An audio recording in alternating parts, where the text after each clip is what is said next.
Welcome back to the Night Shift, your safe space. We're talking about UFOs, UAPs, disclosure, NHI, psionics, the Loch Ness Monster, everything else in between that your friends and family are so sick and tired of hearing you go on and on and on about. It's a big show today. We have a lot to talk about. We're going to get right into it. We have a special guest with us today. I'm excited for you to meet this person. It's someone that I've been listening to for a long time, and it's very cool to be able to sit down and talk with him. But first, we're going to be talking about Chris Bledsoe's bombshell, if I may say that, appearance on Jesse Michael's podcast. And we're also going to be talking about what David Grusch had to say to Megyn Kelly recently. That was sort of a UAP nuclear weapon that was dropped in the middle of the conversation. And we'll talk about that orb I saw with numbers in it, which is pretty interesting. I want to get your guys' thoughts on that. First, let's meet our panel. We've got Pavel from Sequactivo. How you doing, Pavel? I'm doing fantastic. Thank you for having me again, and hi to everybody. I'm glad to see Darren here for the first time, so I'm excited. It's always great to see you, my friend. Dan's here from Others from Another Mother and Rare Form Radio. How you doing, Dan? It's good to see you, buddy. Hi, gentlemen. I'm also glad to be here and stoked to talk to Darren. I think Point of Convergence is one of my favorite podcasts I've been following for years, so I'm happy to have him here. And we've got Eric Schlimmer from Outcome Counseling and the UAP Therapist. How you doing, Eric? It's good to see you, man. I'm doing great. I had so much fun last week, which was tempered by 2 beers, which I have by my side again, so I'm well prepared for today's episode as well. You're ready to go. I love your hat, man. Yeah, I got a hat guy. Got a hat guy. And our special guest today, you may know him as ExoAcadamian. He produces the Point of Convergence and Liminal Frames podcasts, which address interrelated topics such as UFOs, alien contact, abductions, psi phenomena, near-death experiences, out-of-body experiences, interdimensionality, and high strangeness. All the easy stuff. You just knock that out. In discussing these and related phenomena, ExoAcadamian explores their apparent connection as contact modalities rooted in an entangled consciousness and the resulting metaphysical implications for the nature of reality. Darren, welcome to the show. It's great to have you, man. Hey guys, I'm happy to be here. Looking forward to today's conversation. I wonder if you could talk a little bit about just the name of your show, Points of Convergence. What do you mean by that?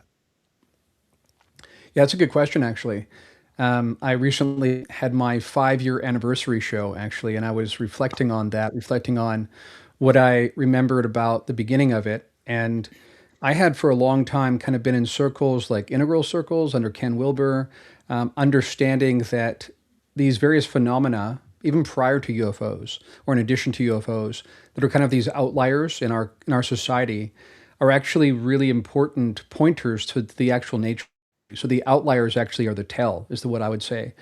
And so Point of Convergence spoke to the fact that those things you just mentioned, psi phenomena, UFOs, poltergeist activity, things like Sasquatch, high strangeness in general, this is all somehow connected. And these are actually, I think, pointers, like symptoms pointing to something deeper. And so my sense was that eventually this would kind of like converge into a point of convergence, that we would make sense of reality in light of how these things all fit together. So that was the inspiration behind that name. So in other words, are you saying that all of those things are one thing? I think some UFO people get kind of hyper-focused on the UFO angle, and that's pretty expansive. Right.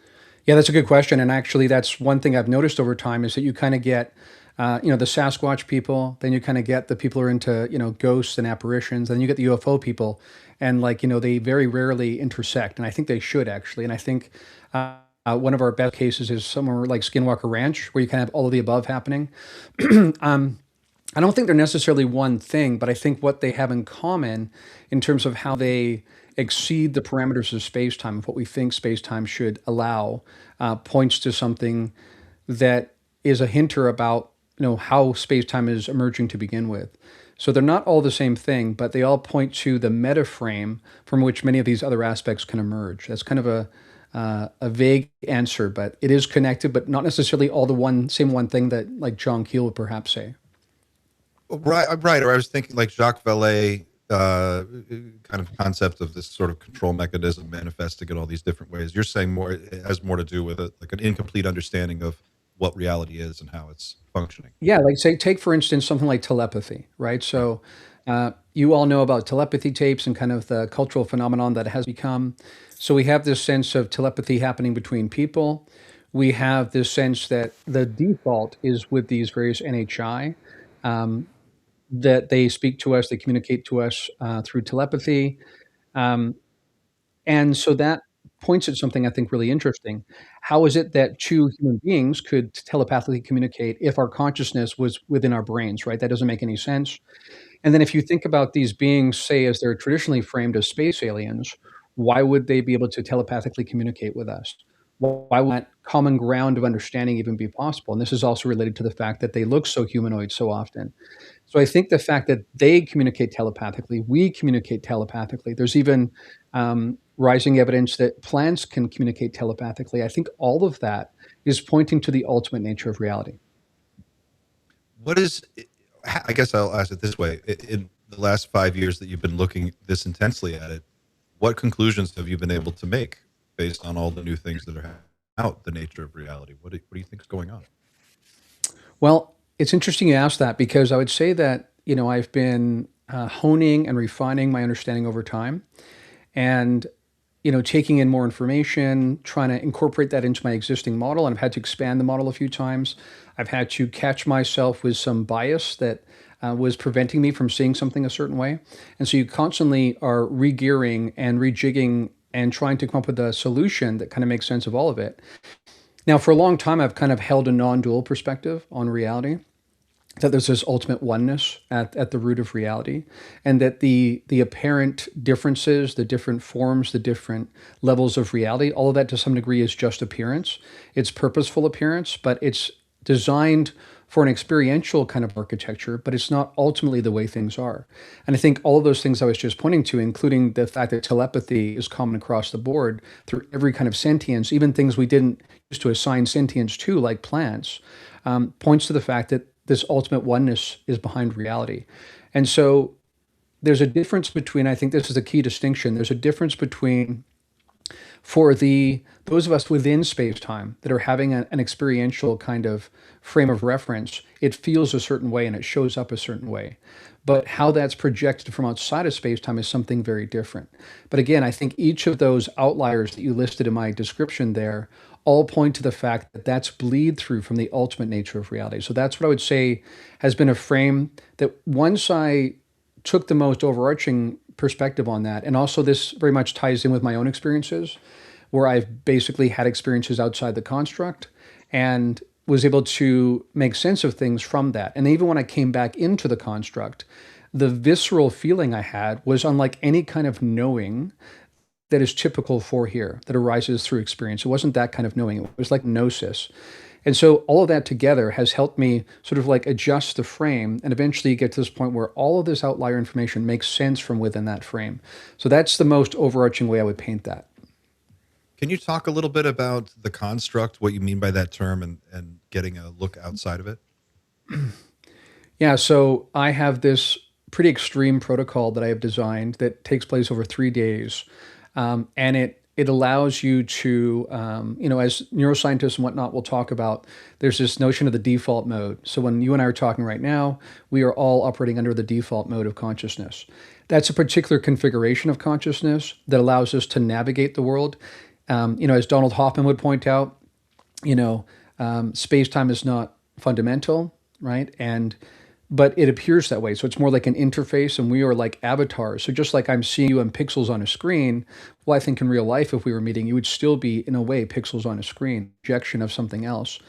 So that's one default configuration, but it's only one configuration. And one of the things that's really fascinating about the lore and the experiencer material and, even the John Mack archives, the Anna Whitley Strieber archives, those point to some common ways that people experience this, like it's dreamlike, for instance. And I think it's dreamlike not because they're having a dream, but because it's not fully happening inside the construct. And by the construct, I mean the projected frame that is space-time that we usually are all dialed into. But through these various means, you can create protocols, either deliberately, or this can happen, accidentally. If we say, like through an NDE or an OBE or through a contact experience, you can shift the configuration of your consciousness. Right now, it's just one particular configuration of many. The same way that when you turn a radio dial, you can tune into different radio stations.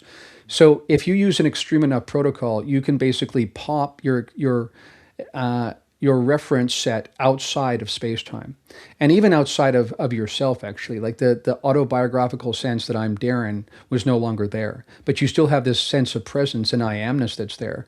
And you experience things there.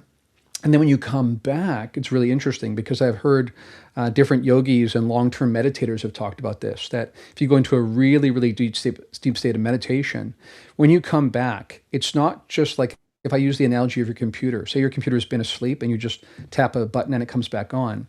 But if you've completely shut down your computer, you have to boot up the operating system, then as that's happening, you can actually notice what programs are coming online, these base programs that you usually don't notice. So I began to notice that as I came back in. And I had this sense that I can only describe as, because you're outside the construct, you can see the construct for the first time in a way you've never been able to when you're within it. So I saw space-time, I understood space-time in the sense of what it looks like, what it actually is from outside of this. Then suddenly that reframed everything for me. And I've been trying to understand the implications of that ever since.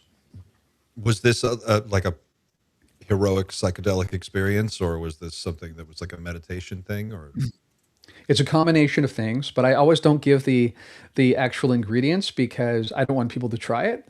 Just because I think you get a lot of preparation and you have to be really grounded, and it could be dangerous psychologically or even physiologically. So I don't describe specifically what the recipe is, but it's pretty extreme. Like I say, it happens over 3 days. It involves all sorts of ways you change your physiology and the way you set up your environment to be able to have this experience. And you need 3 days because even when you're coming back, it takes a while to sort of boot back into the system, if you will. It's interesting. I'm reading Ardy Sixkiller Clarke's book, Space Age Indians, right now. And I was listening to one of your episodes that you did on her work. And for one thing that's very interesting is that you're one of very few, you're the only voice I know of that's talking about the indigenous experience with non-human intelligence and what that's like through that lens, which I think more people should be talking about. But I'm curious, what is it sounds like that's kind of the perspective that you take. Can you talk a little bit about that in your work in that area? Yeah, I think this is fascinating. And one of the reasons why I've been interested in the indigenous perspective and, group of experiences is because, number one, indigenous cultures have a different worldview, right? So the way that we make sense of what reality is different than the way they make sense of that. And so they wouldn't necessarily have difficulty with some of the things that as Westerners we're trying to wrestle with that seem incoherent in some ways based on the way we used to think about reality. They don't necessarily have that problem. They can entertain the notion of entities that don't seem to be physical that you can still interact with in different configurations of consciousness, for instance, like a shamanic perspective, that fits better. So that's the first thing, is that it's worth paying attention to them because I think they have a much longer history of being familiar with this, have a way of making sense of it. And that also has changed, I think, the amount of interactions they have because, again, part of what reality is an interface.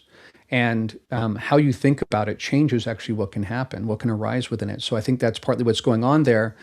Even someone like John Mack, when he was wrestling with the abduction phenomenon in the 1990s and trying to make sense of it from a Western perspective, reductionistic materialist perspective, and he couldn't.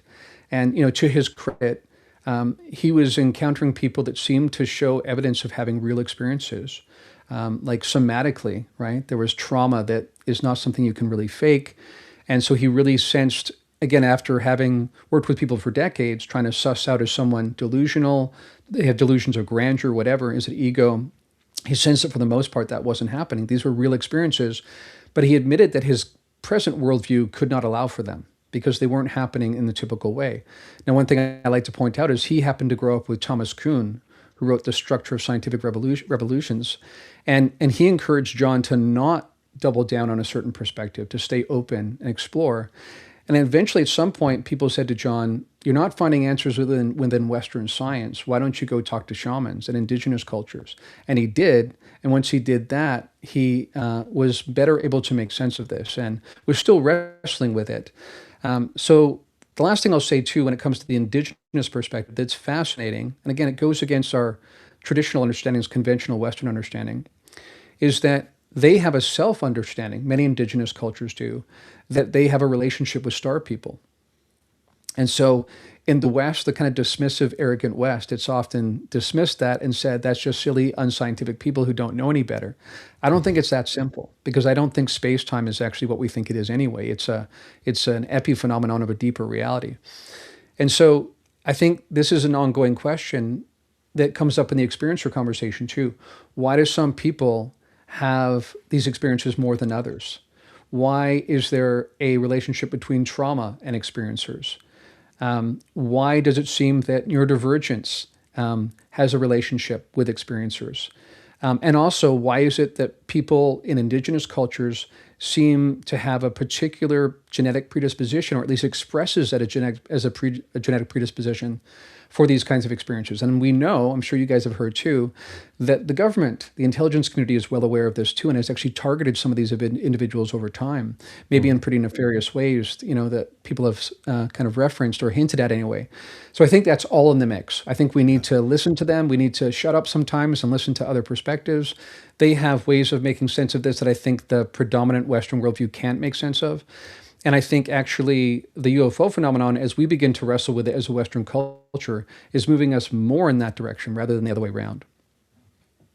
I want to open it up to the panel, because I know, Pavel, you've got some stuff on your mind. You had a couple of questions you wanted to ask. Dan, you look like you've got some things you want to talk about. Sure. Thank you. Very interesting to hear you talk about neurodivergence and trauma. I just had Kevin Can on the show, and we spoke about that at length. As you know, he was part of Dr. Kripal's How to Think Impossibly book. And I wanted to ask you about that, though, because as I understand it, you have collaborated on the Archives of the Impossible. And just for those who don't know what that is, maybe can you give them a little explaining? And what are you doing there? What kind of projects are you involved in the archives? Yeah, so the Archives of the Impossible generally is something that Jeff Kripal started up. And basically, because Jeff has this background of saying something like, we admit that on the one hand, these things seem impossible, and yet they're happening all the time. This is something I remember he said at the Archives of the Impossible conference in 2023. So he's had this sense that we have excluded from the corpus of human history these elements that seem impossible according to the predominant worldview, as I was just saying, but somehow are real, and we need to consider them, and we need to make sure we don't lose them. So the name is actually referencing that it's an archives that's holding this data, holding this material that seemingly would be suggested to be impossible according to a Western worldview. So it's basically a library archives where different people that have researched this over time, when they get towards the end of their life, they will donate their material to the archives, and the archives will take care of it, make sure that it's kept safe, and also be able to use it for research purposes in the future. So, for instance, with the John Mack archives, that obviously references the material from John's working with clients back in the 1990s. So it's a variety of things that are in there. It's interviews. It's actually sessions when he was in with people. Then there's also the Anna Whitley Strieber archives as well. So this is basically all the letters. So you guys might know about the book, The Communion Letters, which is all these letters. And they had like a flood of letters, right, come in. This is one of the really fascinating historical moments in the cultural zeitgeist, was when he released Communion, and the front cover sent a shockwave through the world, right? And I've talked to so many people where that was a key moment for them. So all these people wrote them, like so many letters they could hardly keep track of. But basically, Anne did try to, mostly Anne, not so much Whitley, did try to compile all of those letters, organize them, that kind of thing. So, so the Archives Impossible project I have been involved in is looking at those two particular bodies of data, and ongoingly there is a hope to get more information, more data. Eventually, Jacques Vallée's material will end up in the Archives of the Impossible as well. We're looking at Ardy Sixkiller Clarke's work as well, actually. So trying to pull in as many different corpuses as we can, so we have as broad, a data set as possible, which is really important to have. And then the idea is, in our current age, to be able to use AI to be able to look for patterns in that data, right? Suss out just elements that maybe we haven't noticed in the lore over time. And so AI allows us to perhaps put together some things and draw some conclusions, or at least create some interesting avenues we can pursue based on all that data.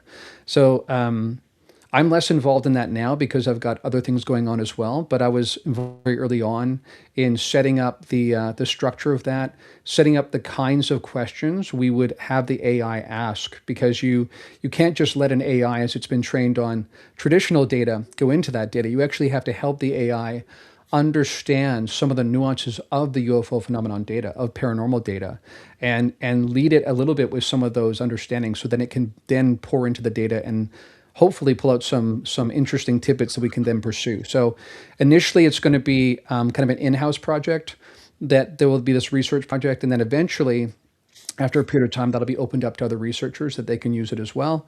Obviously, there's some security issues, because some of the people that John worked with, there's a client privilege there. And so some of this will be over a period of time. You can't have access necessarily to the raw data, but you can have the compiled data. And then also part of that project obviously involves, anonymizing the data, so that people can't go find somebody that was referenced in a certain document or something. So that entire process is ongoing as we speak.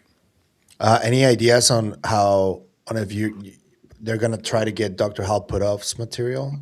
That would be interesting too, right? It would be, for sure. I mean, mainly it's mostly at this point experiencer material. I guess Jacques Vallée would be a bit of an outlier there, but of course Jacques, especially early on, what was great about him is he didn't just want to read secondary reports. He went and interviewed the witnesses, right, and actually talked to people. So he has a lot of firsthand witness kind of material. I think some of that other stuff will inevitably get in eventually, but they're kind of going step by step. Thank you. Yeah, sure. Can we talk a little bit? I see in the chat some people are a little confused maybe about why there's such a focus on indigenous cultures. And, I only feel somewhat qualified to talk about this as a white guy. But I for my own sake, just for people watching, we're talking about cultures that have, that have an age measured in centuries or thousands of years, that have a much longer history with this thing. And I see people in the chat asking, what about European indigenous people? Do you have any thoughts? I mean, it sounds like they think the emphasis is all on North America and South America. Well, first of all, I'd say that shamanic perspectives can basically be traced back to every culture in the world. There is, shamanism was at the heart of Northern Europe centuries ago. So, I descend from European culture, but I have a lot of Celtic in my background. This also is all kind of in a similar kind of vein. I would say too that, the idea is that part of the reason I think even why disclosure has been so complicated is because Westerners have a really hard time making sense of this information. It sometimes seems contradictory. It doesn't apply to our usual categories. So it's not that I'm saying we should only look at indigenous cultures and their perspectives on these things, but we should try to take in as much information as we can. So we certainly need to go outside of our culture, both to collect that information. That's what Ardy Sixkiller Clarke has done.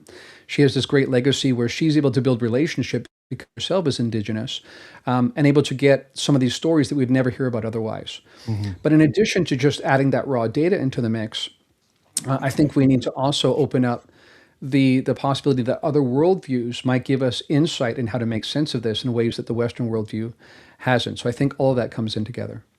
It's interesting that you put it that way, because I found that when I watch John Mack speak about this issue, he was always very careful about how he couched everything he was saying, and the way, kind of the wording he used to sort of soften the impact, I guess, of the ontological points he was trying to get across. And that's interesting. And I think, from the standpoint of somebody in Western culture looking out, we see this all with very new, young eyes. But indigenous folks, particularly in North and South America, that were wiped out by famine and disease and all of the violence and everything that happened during the colonization of those two continents. We lost a tremendous, it's like losing, the Library of Alexandria, probably times 10, Yeah. in terms of this old wisdom and knowledge about what we're dealing with and how to interact with it. I think that's the most interesting aspect is they have a relationship, as you pointed out, and it's ongoing. It's not like, oh, will they land on the White House lawn? It's like, well, we've talked to them for thousands of years. It's very matter of fact. When you speak to indigenous folks, it's not about belief. It's a part of their life. It's a part of their history and their heritage, and there's no shame or embarrassment about it. It's just a matter of fact. It's pretty awesome. It's a cool way to approach it. Yeah, totally. And I would say also, like, some of the ways that we, I think, divide up reality, right? We think that dream experiences are fundamentally different than waking experiences. And we think that when someone having, a psychedelic experience, that's hallucination, right? Many people dismiss the abduction accounts because they seem dreamlike. So people say, well, you're having some sort of hypnagogic experience in between, waking and dreaming, or hypnopompic when you're waking up, kind of thing. But I think the way that we've divided up reality doesn't work well with this data, right? That's why this data is so important for our understanding of reality, because it's an outlier and it gets excused from the mainstream because it's inconvenient. But you don't just excuse or dismiss data because it's inconvenient. I think it's actually pointing to something that's fundamentally flawed about our understanding. So Yeah. in indigenous cultures, they have various notions of dreams, right? So there's big dreaming where an entire group will actually dream into what the reality should look like. And I have found that in my own experiences, as well as the way I've studied this, consciousness is central to the entire endeavor. We just don't realize that yet. Beginning to understand that, right? It's been fascinating to watch how even some of the whistleblowers, right, have been slowly introducing the notion of consciousness, this word psionics, right, that exploded over the last couple of years, right? But this is something that's been at the heart of indigenous perspectives all along, this kind of interactive play with other realms of reality, right? So for instance, when the shaman goes into a state, a kind of a hallucinogenic state, that's the way that we would frame it. He's not just having fun, cool experiences and tripping out. He's getting actionable information that he will then bring back to the tribe, which they then use to figure out where they should go to find food. Like, this is life and death kind of matters that they trusted to these kinds of things. This is one of the ongoing questions when people use psychedelics and they encounter entities, right? What is the ontology of those entities in relationship to these other entities that people experience? Why is it that people can have, I remember one guy, for instance, that I talked to, I did an early POC episode on, he was an abductee along with his son, as an American guy who was living in Japan, and then afterwards had done the Gateway tapes at the Monroe Institute, and then found a protocol by which he could contact those grays using the protocols he learned at the Monroe Institute. What is that relationship, right? I think that these are the interesting questions we should pursue. There's a lot of overlap. I've always found it interesting how much overlap there is between OBEs and contact experiences with UFOs and grays, particularly hospice nurses that will talk about people seeing grays in their hospital room, before they pass, and the amount of just weird stories that come out of that. You said earlier, bleed through. You kind of used that term, bleed through. Sometimes these outlier experiences represent bleed through. Is that, in your view, in other words, is it because are we meant to be seeing those things, or are these things that we only see when something slips and there's a glitch? Yeah, I would say that's a really important question to be asking. I would say that the way we experience reality is a constrained interface that that's being projected that we are experiencing reality through.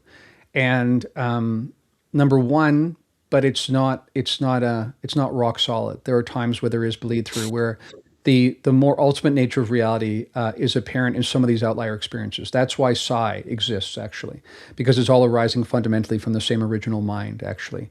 That we're projected into different bodies with different histories, biographical details, and that's done for a very specific reason, I think. It's very purposeful. It's not accidental. But nevertheless, there is bleed through in the sense that, yes, the way things really are outside of that constraint is accessible, right? And some of these ways that we can voluntarily actually exit the construct or loosen those parameters allow us to experience more of that bleed through. And I think that when we talk about the UFO phenomenon, there's different kinds of actors at different levels, I would say. That's one of the problems, I think, is both skeptics and debunkers and believers lump it all into one category. And I think we have to have more nuance there. But the entities working at the most ascendant level that seem to have the most outstanding degree of what we would call technology, but it's technology that seems to rewrite history to some degree and rewrite reality or how it renders.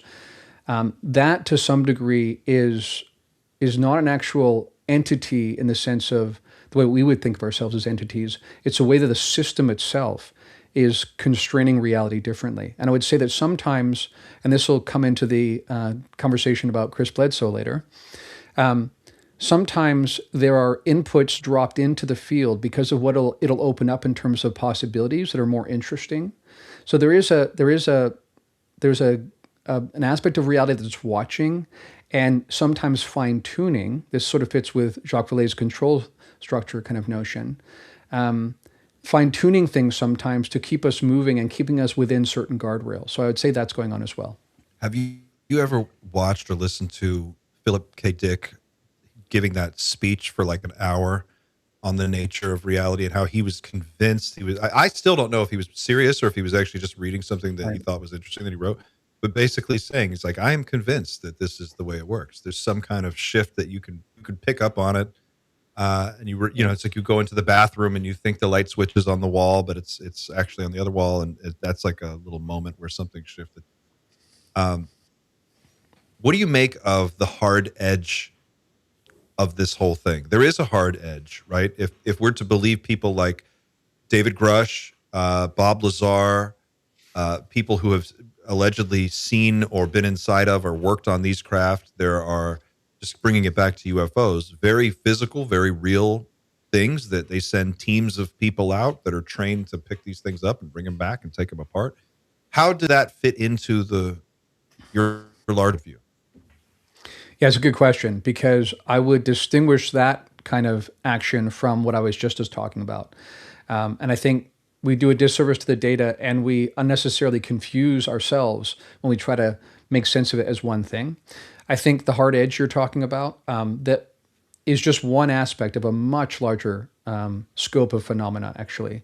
And we are hearing mostly about that because most of the information that's coming forward, for most people anyway, is coming from the military-industrial complex. It's coming from the intelligence community, people that are coming out of there. Ongoing questions about to what degree are these whistleblowers legitimately trying to speak out against the system? To what degree are they the system's spokespeople? That becomes an ongoing question.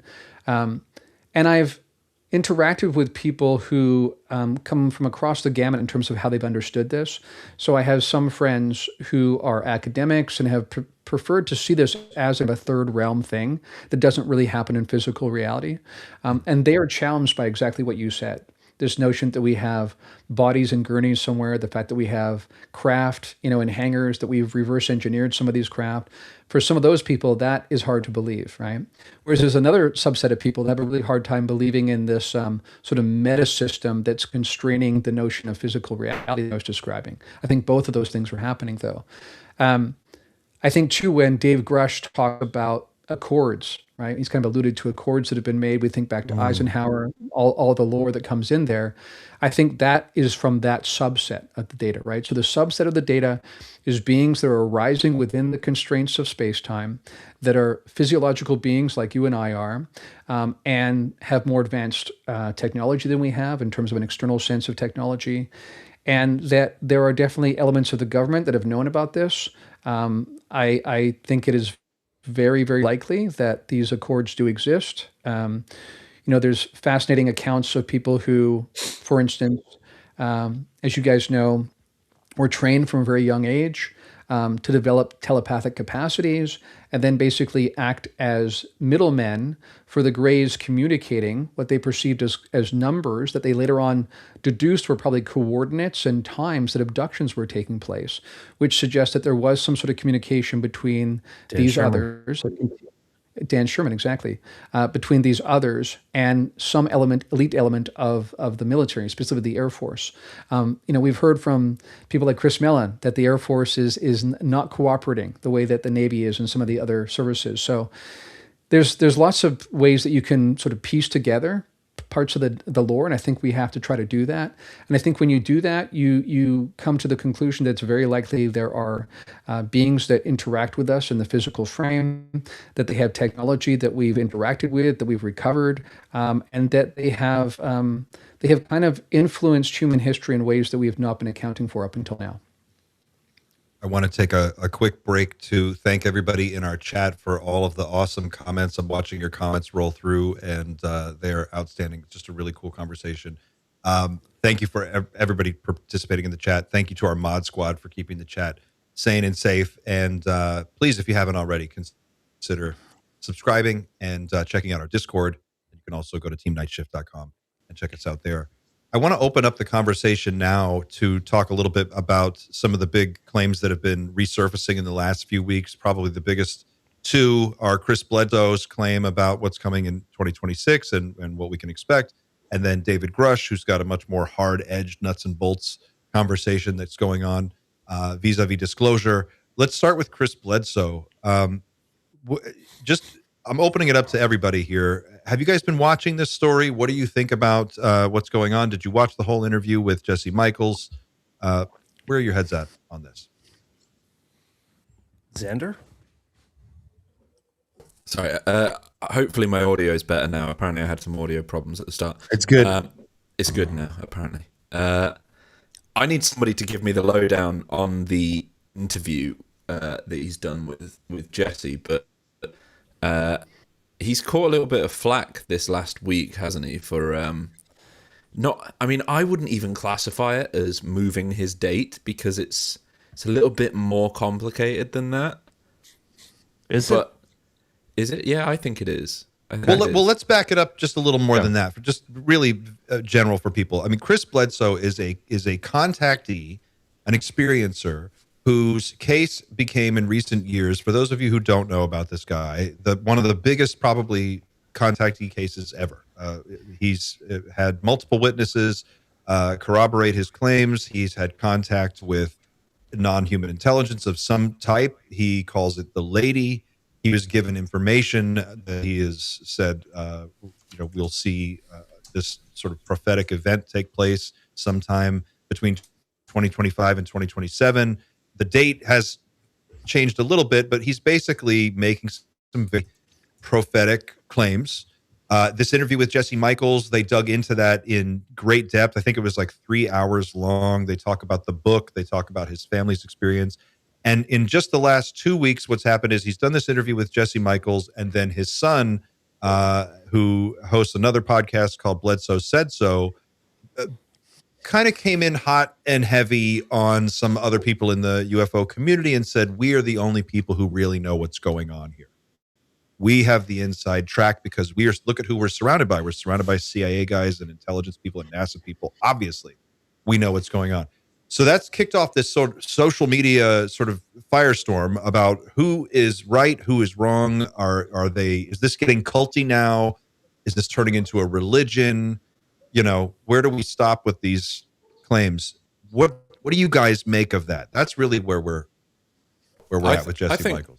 I think we can afford at this point we can take the risk of offending by saying, by asking the question, is it sort of becoming a bit cult-like? Like, because as soon as somebody starts to say things like, we are the only ones, like we're the ones with the knowledge and everybody else is wrong, like that's a red flag for me. And it's all I'm doing is I would ask the question, like, when does it become, because we've gone too far before. We've made those mistakes in the past many times. Well, I think we're asking, what for you, Xander, when is it too far? When do you have to get off the bus? So I'm all for, like, as I said, if Bledsoe needs to, or if he reinterprets based on information he's given, the fact that it is his date needs to change from Easter to fall, like, I'm not 2 feet inside. Like, I'm not betting my life savings either way. So if he wants to move it by 4 months for a reasonable reason, that's fine with me. He said he's going to Egypt in fall. So there's no way somebody that doesn't believe what he's saying would go to Egypt and just stand there on this morning and watch nothing happen. It would be the most embarrassing thing. I think he probably really does believe what he's saying, and I have no problem. Like, it's just, yeah, it's don't buy supplies for, like, you know, for Easter or anything like that. Like, don't quit your job. And it's that's when it becomes, if they start saying, like, you know, the end is nigh, quit your job. Like, that's when I'm going to switch off and say, no, that's firmly in the territory of a cult. And one of those classic phrases is, we are the only ones with the knowledge. Yeah. That's a classic one. And it's happened many times. Like, Yeah. I've spoken about it on my show at length. It happened with the Raelian movement. It happened with the Heaven's Gate cult.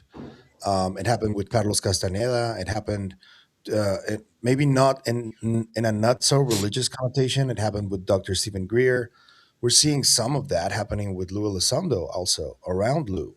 And it keeps happening. And it's almost as if we didn't understand the cautionary tales, or we didn't study the history of how these things go. And in most of those cases, they actually did have an experience, or they did see stuff that completely rocked their reality.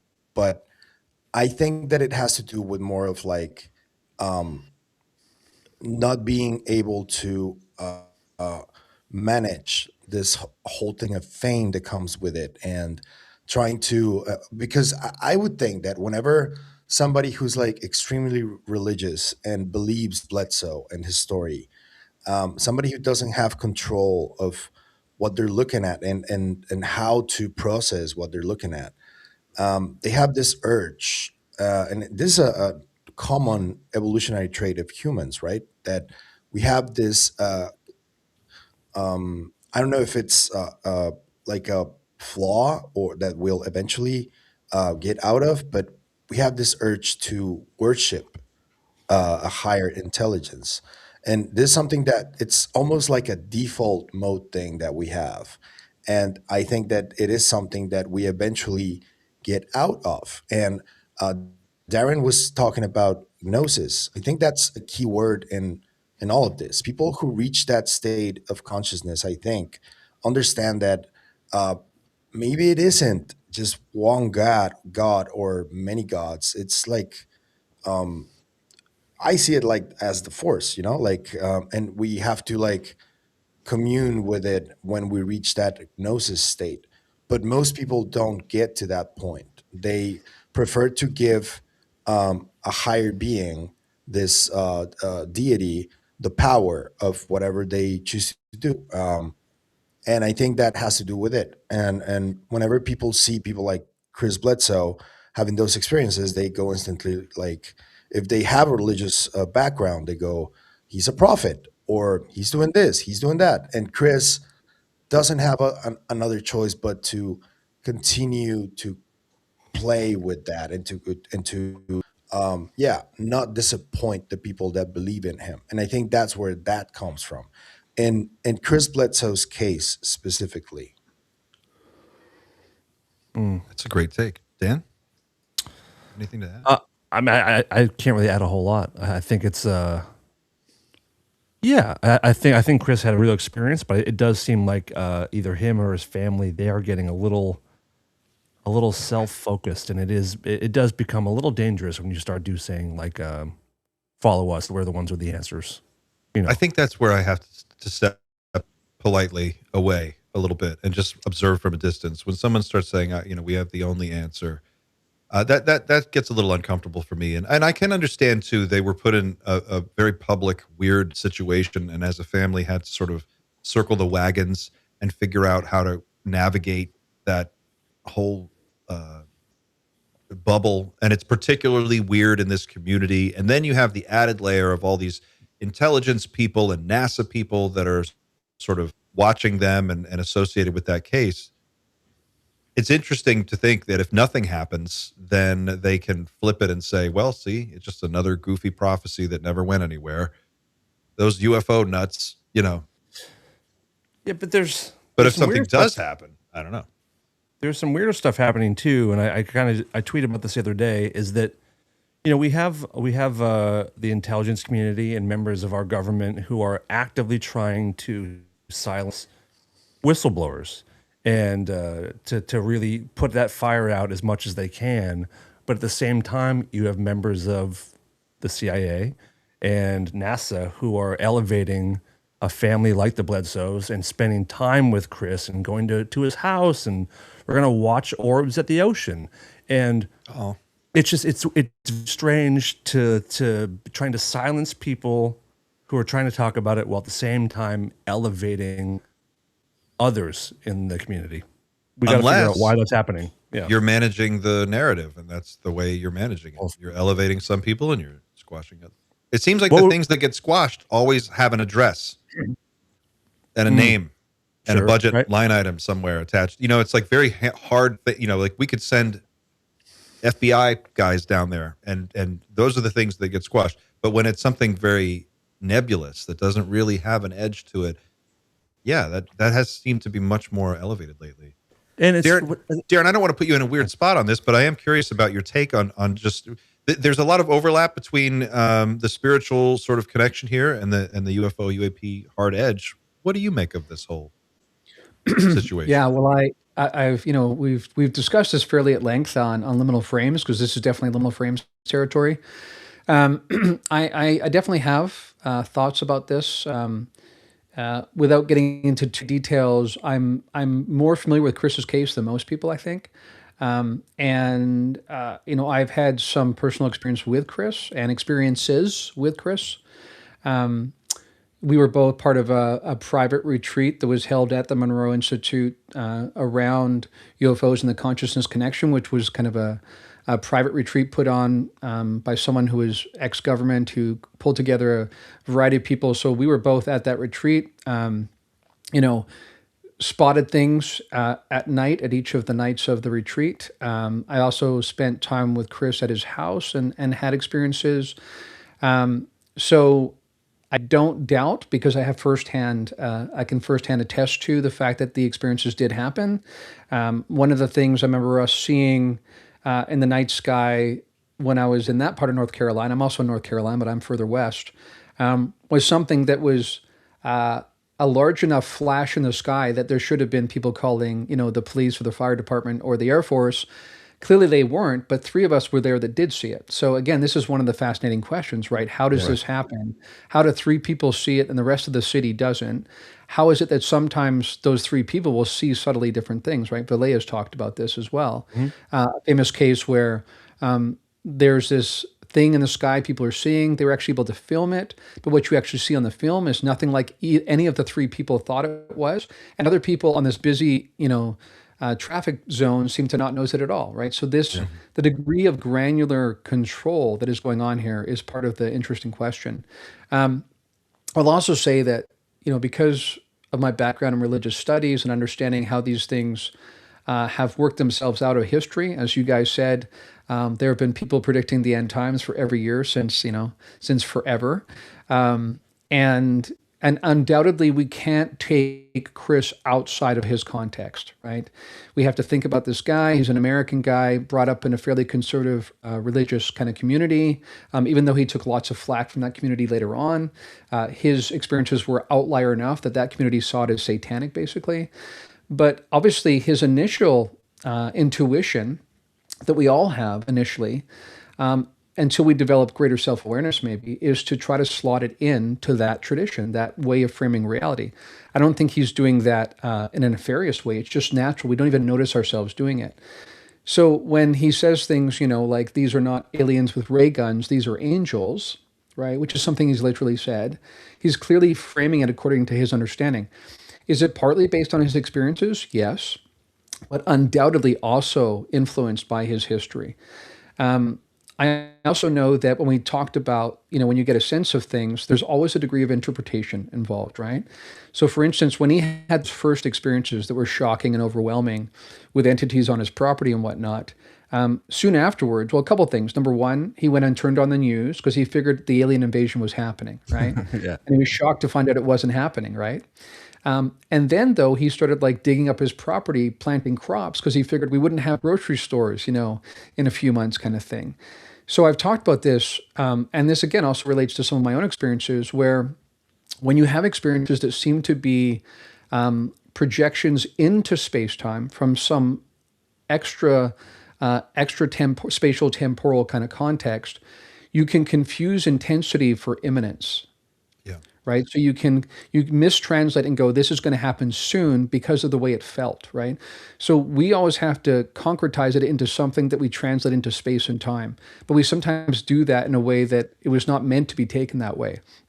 I also would say that I've seen how, because of that assortment of CIA people, NASA people that have been around him, I've seen how when you've had an overwhelming experience, you inevitably will be open to other people's suggestions.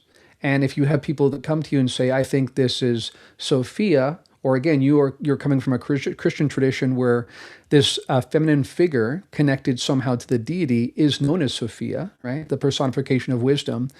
You're going to ascribe it to that figure. It doesn't mean that they necessarily told you that, right? I also want to say too, I think to clear up the confusion around the dates, he was saying he had this one sense or this something that was told to him by the lady. And then he partly was relying on astrologers, right, to line up when that was going to happen. And I think that's where the confusion is now. He's sort of suggesting the astrologers might have had it slightly wrong and it's more likely to fall than That was Easter. exactly my interpretation as well. Yeah, that's what I think happened there. Yeah. I think the last thing I want to say too is that a sense I have when I look back at, I'm just reading right now a great book by Ingo Swann on Marian apparitions over time, and of course the lady very much sort of fits in that kind of framing. And you think about an incident like Fatima, right, where the Catholic Church literally determined that this was a Marian apparition, and yet you listen to Jacques Vallée or there's some guys out of South America that did a really in-depth research analysis and compared it to ufological lore and said you could very easily, probably maybe even more authentically, frame this as a UFO incident rather than a religious incident. So this intersection has always been there. But the last thing I want to say is that I think we need to expand the possibility space so we don't just ask the question, is he right or is he wrong? Did this happen or didn't it happen? I think it did happen. What it's meant to provoke might be more complicated than I think people hold out possibility for. It's not just that these beings that seem to project into space-time that say something's massive is going to happen, and when it doesn't just mean they're liars. I think that's actually too narrow an understanding. I think that subtly does change the possibility space, right? So sometimes things are interjected that somehow make it more interesting what might emerge. And I think that part of what happens with this superstructure that is inserting these different dynamics into space-time that we interpret as things like the lady, which I would say is categorically a different kind of phenomenon than, say, a gray that's in a gurney somewhere, in some hangar somewhere. That is done to steer human civilization in subtle ways. And I would say that right now what we're seeing is that there's enough intersection with that aspect of reality to make a bunch of us be sitting on a podcast talking about it, right? Yeah. But not so dominant that the entire culture is losing their minds thinking, oh, what's the lady going to do in spring or fall, right? I think that dynamic interplay between all these different worldviews and the unfolding of human civilization, I think that's by design. That's my perspective. I think it gets more complicated. What complicates it for me anyway, and I don't know about you guys, but there's been so much gaslighting of the UFO community. And I mean that to say people who are genuinely interested in the topic and approach it in good faith with a sense of curiosity and no preconceived notions, right? Like that community. There has been a sustained, well-funded, well-organized attempt to mislead and manage those people and manage the conversation by various intelligence agencies and our military apparatus. And we know that that's true. Grusch has talked about it. In fact, we'll come to that in a moment, but he made that, he repeated that claim on Megyn Kelly's podcast. So you've got that happening on one side, and then on the other side, we're trying to look at these experiencers and take them at their word that what happened to them is actually what we think happened to them, and we just don't know, and that's hard. It's hard to understand like where the line between misinfo and disinfo is, and then everything else. And I think back to it's an urban legend, but I believe these weapons exist in the early days. The original Gulf War in the 1991, there was a rumored weapon they called it the Voice of God. And the idea was this was a holographic projector with a directed acoustic beam that you could point at a group of people and you could project an image that they would think is God talking to them. And you could have a room full of people and you could point it at one guy and you could single out that person and they would hear that directed audio beam in their ear. And not to muddy the waters here or anything, but I think I'm ready to believe anything, but I'm also like, I know our government has done so much shady, weird stuff in the past to manipulate the way people think about this issue. I get really lost with this one, with the Bledsoe case. And I think it has to do with maybe just how many spooky government agent type people are just sort of hanging around it. It's something about it just never sat right with me, and I can't put my finger on it. I don't know if that moves the ball any further down the field or just. Can I ask Darren something that what do you think the lady is? Because here in Mexico, the Virgen de Guadalupe is also very, very preponderant, you could call her. They do like massive events on 12th of December about her. Clearly something happened when that whole event took place. But there seems to be this same archetypal feminine deity that appears to people throughout history. What do you think it is?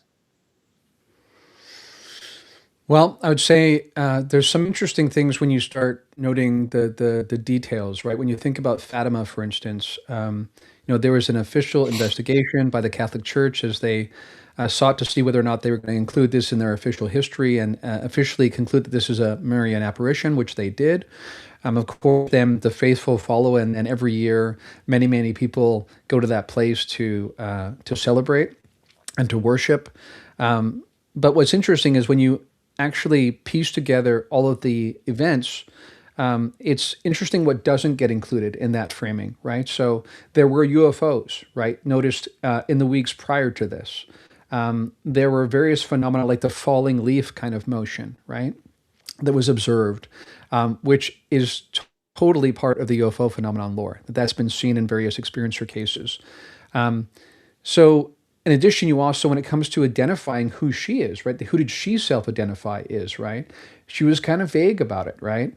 Now, again, just like I said about Chris and his Christian upbringing and how that's going to influence inevitably the way he frames this, this happened to these kids in a heavily Catholic area, not highly educated area.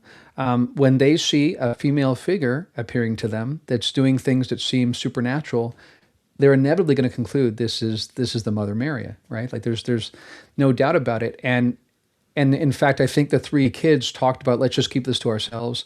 But obviously, one of the kids right away said, I saw the Mother Mary, right? But I think only one of them really heard the conversation so much. And when you actually hear what she said was said, and again, you piece out what she initially said versus what she said decades later, and none, right, for decades, where she's going to be influenced by maybe framing it a certain way, not necessarily consciously. Initially, there was nothing said that really concretized that identity as their Mother Mary. So we see this interesting intersection between existing religious traditions and organizations, and how that intersection with that slowly forms our understanding of what it was over time. I think that generally speaking, I would say that these archetypes are populated into space-time to subtly move the goalpost, to subtly move civilization one way or another. And I don't think those are actually ongoing existing entities. I think they're more like projections of intelligence that is non-corporeal, but it takes on this concretization in a certain form that's going to communicate as much through the form, right? It's going to be overwhelming when it's just, and not just a woman, right? Not just a feminine figure, but very small on top of that, right? That's immediately going to put people at ease. It's going to associate people with their sister and their mother. Like, all these things are very specifically chosen to communicate certain things, and only part of it is actually verbal, right? And when you think about the case of Fatima and other Marian apparitions over time, there were often prophecies about world wars and things like that, right? So you could definitely argue that if this is a projection from outside of space-time, which again is just an appearance, it's not the ultimate reality, and the beings are actually delivering messages to try to steer history, then that's actually pretty strong evidence, I think, for this extra-dimensional influence on our society. That's what I make sense of those particular figures like the lady. I would say, oh, go ahead. Thank you. You've spent time with Bledsoe, so I don't, maybe he's already said the reason why this might be the case, but I know the premonition or whatever sort of includes Egypt specifically, but doesn't necessarily, as far as I'm aware, refer to anything specific happening in Egypt at a specific place. I know that the star of Regulus or whatever is supposed to rise over in the gaze of the Sphinx or whatever, but is the Sphinx actually, does Bledsoe actually think the Sphinx is significant in some way, or is that just a reference to the day this is taking place all over the world? Or are we literally going to be talking like something happening in Giza that's like getting revealed? I've never understood if there's a difference there. Isn't there a chamber? I don't know if he's ever talked about a chamber though, has he? A hidden chamber maybe that gets opened? I don't know. I don't know about that. Darren? Yeah, I mean, I think that you have these again. Think about the influence, right? So Dana Pasulka has kind of talked about this. So she's had a recent dialogue/debate with someone, and this person was saying, "Where's the evidence? Where's the empirical evidence that these things are actually happening?" And she's like, "Look at how people are changed." Right. So it's an appeal to a different kind of evidence, right? And you can't deny the fact. This is one of the things we also are trying to tease out in the Archives of the Impossible project. Is one of the most compelling aspects is how people's worldviews are completely changed and persistently changed, right? We're trying to follow up with some of John's early people he worked with in the 90s to see if they still have that changed worldview. But people come away not fearing death, not being connected to materialism and things like that. So again, I want to point to the way that people are changed, the way that human civilization is steered by these events rather than what the events are, right? Now, on that note, and they only need to be real enough to steer the events, right? To steer the course of history. I think that's an important thing to remember. We're caught up in is it real? How is it real, right? And I'm like, along with Diane, I would say that if it's shifting perspectives and action, then it's as real as it needs to be. And I would look at something like the pyramids, right? The Sphinx, all these things. This is part of our phenomenological lore, right? So We think we could go to Skinwalker Ranch, we could go to Stonehenge, we could go to, the pyramids in Egypt, we could talk about the Lady, we could talk about Marian apparitions or whatever. All of these are these bookmarks in history that seem to point to something beyond the construct, right? Like the ongoing question about the pyramids is who built them, right? How did they have such advanced, seemingly scientific understanding about, places in the cosmos and stuff in terms of how things line up? Is this connected to ley lines on the planet? Is this connected to prophecy in the future, right? Like, I think, but you'll notice it never concretizes into one clear understanding, but lots of lore, right? I think that's the purpose. So sometimes the tell is the fact that it never actually does concretize into one understanding of what it all means. That would be way too convenient. Right. Yeah, Exactly. and predictions never really do happen as they do, but some of them tend to be fairly predictable. Like for example, what Chris said about Iran and Israel. He said they were going to exchange missiles, and they did, but that was fairly predictable. Over the last decade, it's been fairly predictable. So that sort of, for me, takes a little bit away of the whole prophecy aspect of this and the whole prediction aspect of this. I think And I'm never like really aligned with the whole prediction aspect of things. I think that remote viewing works, but it works more on a like a technical aspect and more specific of things aspect, not necessarily this is going to happen at this date, and precognition also I think works that way. I don't know if you guys agree. There's a comment in the chat, and this might touch on this a little bit. You might be able to kind of hit both of these. Oh, It says Eric's this is back, from by the way. I'll replace myself with Eric again. I don't know if he wants to share what happened, but I'll let him if he wants to. We'll find out. But this is from the Wrath of Conteven, which is the second greatest screen name ever. But Darren, what are your thoughts on the Bledsoe Jr.'s statement on their experience being the only valid one and dismissing other experiencers, specifically those who state to be abducted? I would say that I definitely disagree with that. I think it's one of the most flatly incorrect statements that you could point to. I think that it's somewhat understandable why it would happen. I think that we need to understand that whenever we're trying to make sense of people, we need to consider who they are, their credibility as people, not just as experiencers. And I also want to point out that when you are having ridiculously phenomenological supernatural experiences happening to you and your family, it's very easy to conclude that all the jazz is happening right here to us. We're the ones that have the front row seat, so everybody should listen to us.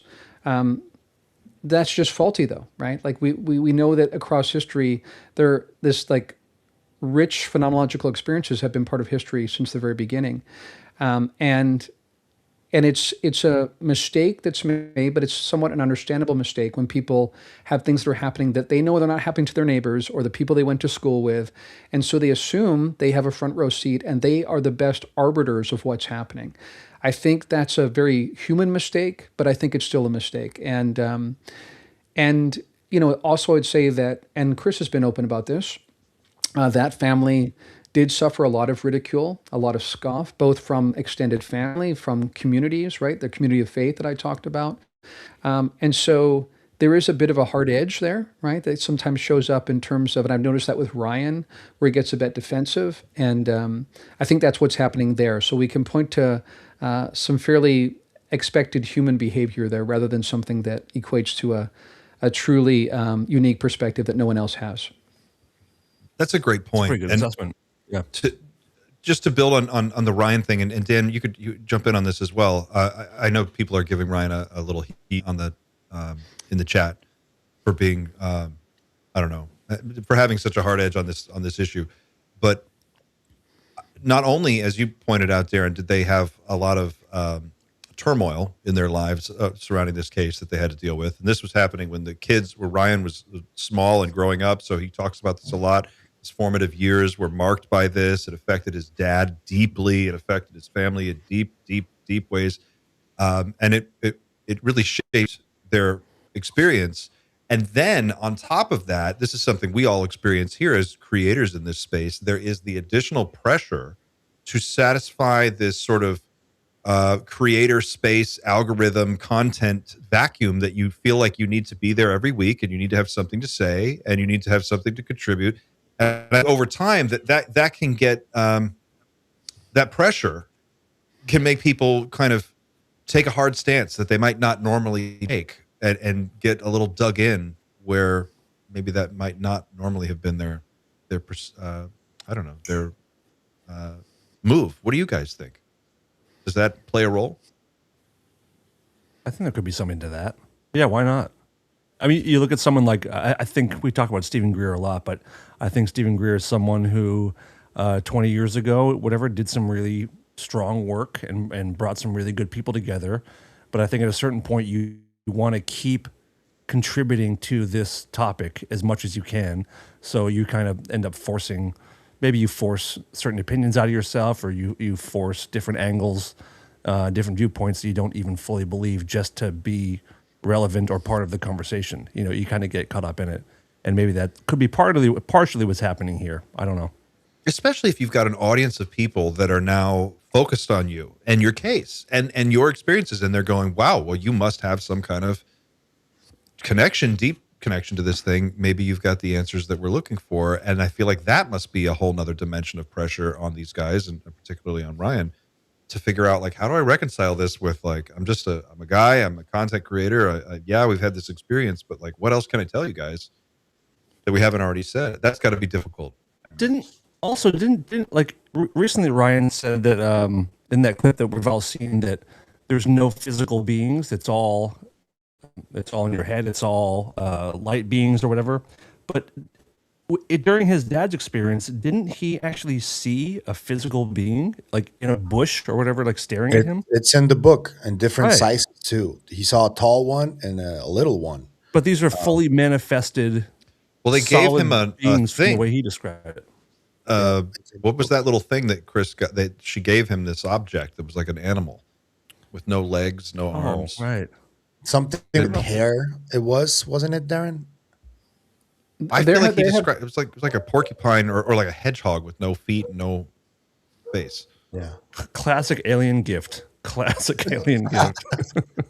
There Yeah, that are was definitely there are regifted. situations with Chris's experience where there have been objects overhead that have dripped material that has congealed on the ground that he actually handed over to the government. So there definitely has been physical manifestation, for sure. And we've heard of that before too. Yeah. Let's bring this around to David Grusch. He was on Megyn Kelly's podcast just a few days ago. He put out, I think he was, for about half an hour, talked about age of disclosure and talked about the claims that he had made in the past, sort of reinforced a lot of those. He talked about specifically Dick Cheney being the head of the reverse engineering legacy program, insofar as there is a master program and there is a head of it. It was Dick Cheney, and James Clapper helped manage that program, former DNI and CIA director James Clapper. What do you guys make of Grusch's, vibe on this whole thing? He's saying that we know who the names are, we know where these people are, we have we know which departments they're in, we know where to go to start getting answers. It seems like it's much more actionable than what Chris Bledsoe is saying. What do you guys make of David Grusch this week? Eric? I like David Grusch, and I especially like him now that he has a beard, because that they add 3 IQ points. There's no doubt about that. What he's saying is that, well, I first want to give accolades to Megyn Kelly for doing this, and I was trying to remember a major platform who hasn't had some kind of UAP programming, and I think pretty much all of them have done it by now, and I think that's great. Whether someone likes Megyn Kelly or not, to me, that's immaterial as long as Grusch is on there, and she has a lot of viewers, a lot of followers, right? So I think that's great. It's kind of like this like this merry-go-round. It goes around, and you think fantastic, like cotton candy or something's going to be waiting for you when you come back around, and it's just like your aunt who dropped you off there, you know? So they're saying things, but I'm not really sure what we're doing about this. So you could say that Clapper was involved, and you could say Cheney was involved. I don't have trouble believing that, but I'm more interested in what's actionable. Okay, what are we going to do this? Now, I have heard quite a bit of talk about Clapper. His name keeps coming up, and I would love to see him at a hearing. I would love to see him at a podcast too, but I don't think that's going to happen. So it is progress, and I'm not trying to say Grusch was being, purposely mysterious about this. Maybe he has limited information. Maybe he doesn't want to give a lot away. But I need some meat and potatoes on this. I need something actionable. What do you guys think? Am I being too hard here? I kind of think what you're saying is probably what Grusch would say as well. And I think my feeling of him calling out Clapper directly is like, hey man, you were part of this documentary where you acknowledge that there are things in the sky that we don't understand. We're way past that. But Grusch saying that, dude, you oversaw the crash retrieval program. I need you to you need to help us a little bit. You need to take a little bit of a leadership role. And I think that was him just calling him out of like, no more talk. If you're going to participate in a documentary, at least be honest with what your role was and come to the table and help push this thing. If you're going to talk all the way, because, right. I think that was Grusch being frustrated and wanting help. You got people like Dylan Borland and Matthew Brown and Chief Wiggins and Jeff Nusatelli coming forward and putting their asses on the line. And you have someone like Clapper who's making like, it's a cool claim to claim that we have these things, but like actually take a leadership role and help us here is what Grusch was doing. Good take. And he kind of called out Lou Elizondo a little bit too. He's like, I really shouldn't be the only guy who has the information I have that's sharing it the way that I'm sharing it. And Lou did not take that well either. He didn't like that comment. He announced a new book a day later. Yep. Oh, I think he took even more imminent. Yeah, even more imminent too. Somebody in the chat this said, time it's imminent. I promise. Somebody in the chat said Grusch Hour 2, and I was like, that's going to the meme team. Grusch Hour 2. Grusch Hour, baby. What was the specific sort of accusation that, like, because Grusch is very specific with his wording. Did he accuse Clapper of actually running a crash retrieval program, or was it something related to? He managed the crash retrieval effort, or whatever word he used. That's what he said exactly. It was exactly, and more than that. Okay. As important as that is, and it is, I think it was even more telling. Like he really did confirm. He doubled and tripled down on Dick Cheney Dick Cheney is the guy. He's the Darth Vader in charge of the whole reverse engineering legacy program. And when he died, that was it. Everything went with him. And then since I think he said 2009 in the interview, he says after 2009, the legacy program did not have a clear leader and a clear direction. And from that moment, it sort of broke apart into all these other little fiefdoms. And now they're sort of running around on their own.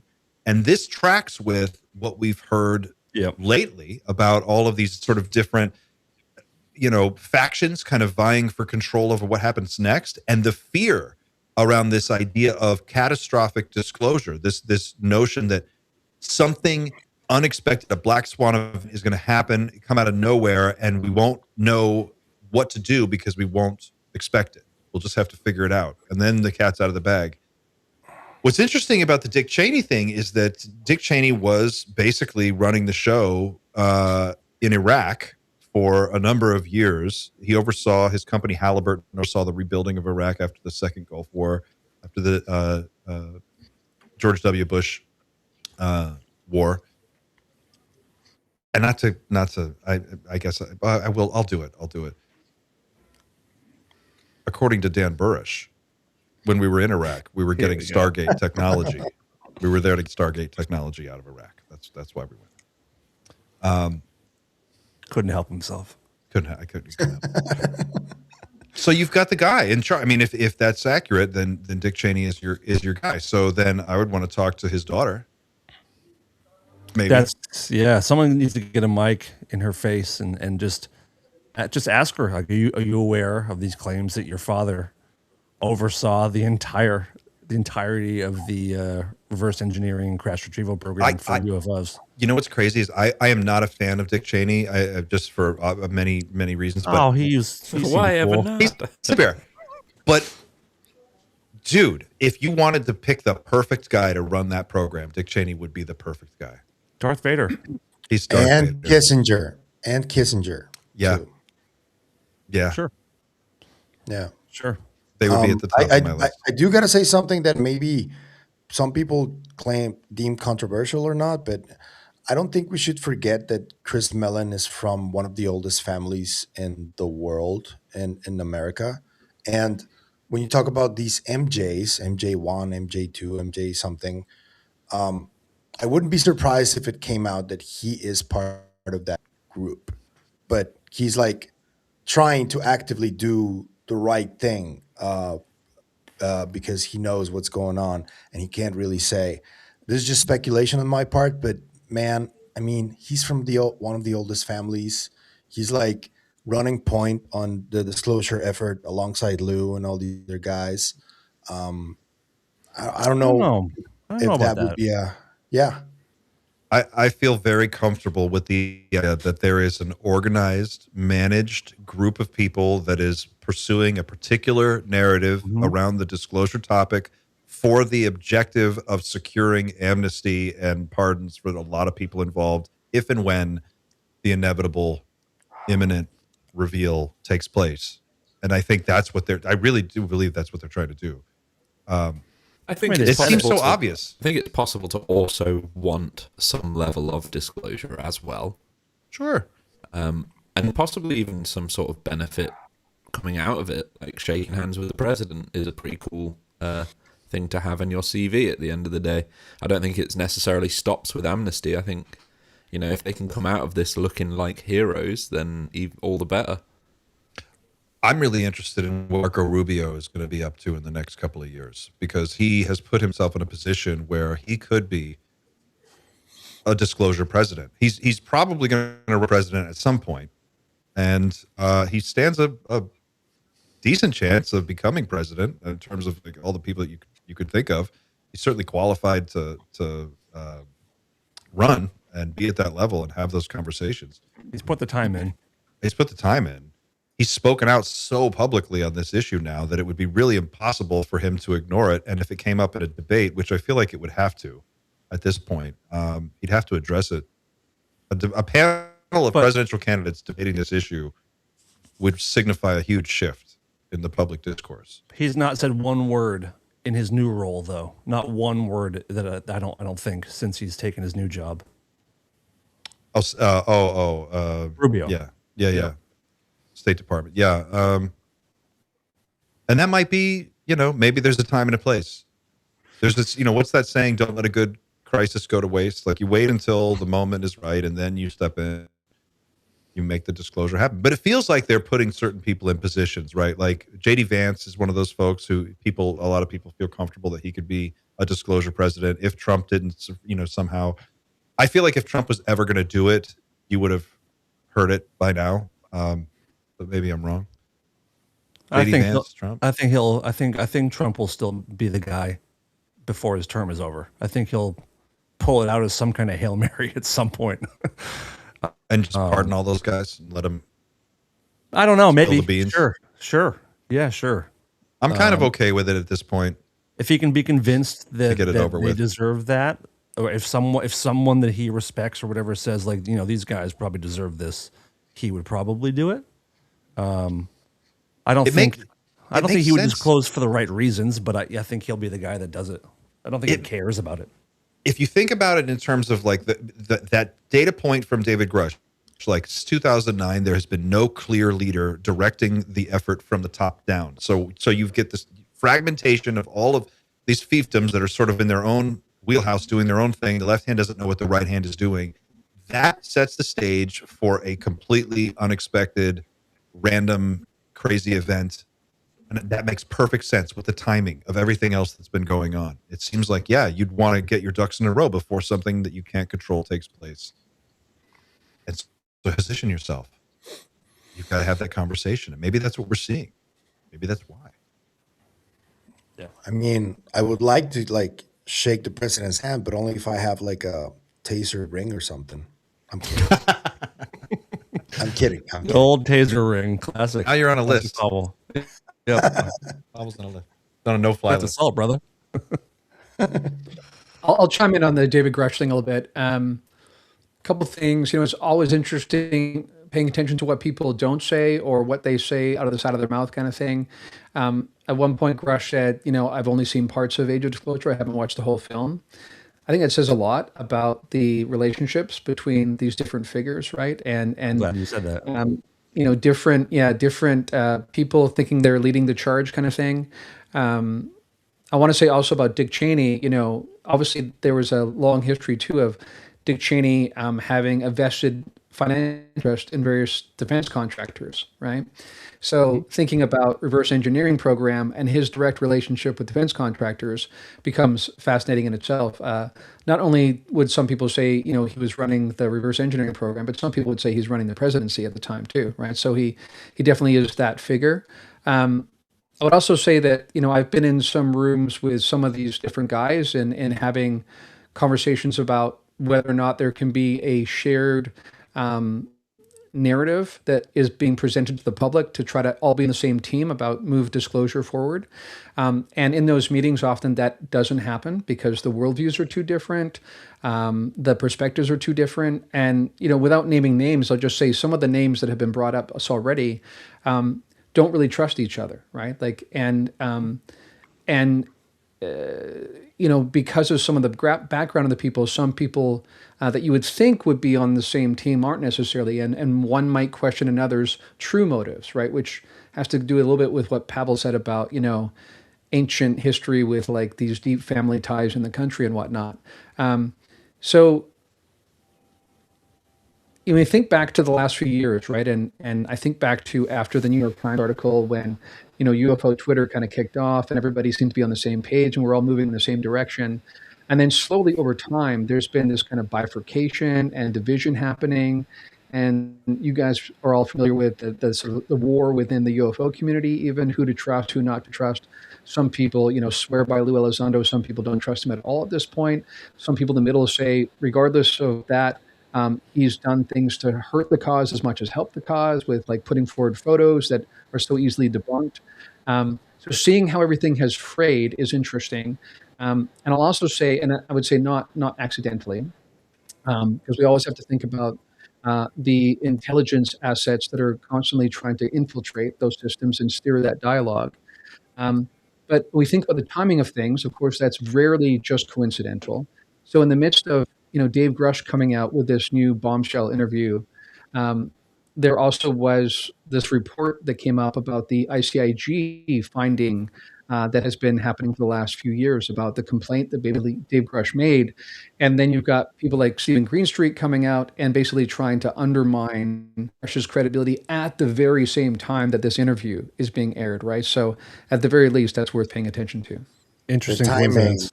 The Yeah. timing is funny, huh? Just sitting right on that, wasn't he? Yep. That is a really interesting point. This whole conversation has been managed. There's no question about it. There's no question in my mind anyway. And if it is for the purpose of trying to like position the Overton window around a amnesty discussion in exchange for what people know, I guess maybe it's just today how I feel, but I'm okay with it at this point. If we could have a full accounting of what the government actually knows, which I don't think we'll ever get. No. In that limited sense, to be okay with an amnesty conversation. But I also feel like a better idea would be, let's audit everybody first. Let's go in. I mean, one of the things David Grusch did a great job of with Kelly was he said, look, it's the CIA Directorate of Science and Technology. That's one office you need to go talk to. Glenn Gaffney, you need to talk to him.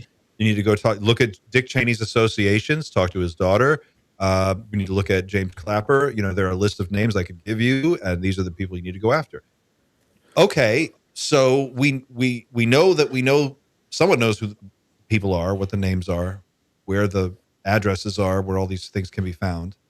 Congress seems to have some of that information. I mean, Grusch worked They've with been given that. They have that. Burleson. Yeah. So what is the next move? What I mean, at what point does it go from like, okay, we have the information to now we're taking action on it? And at what level does that action get kicked off? Does it have to come only from the president, or could Congress initiate an investigation?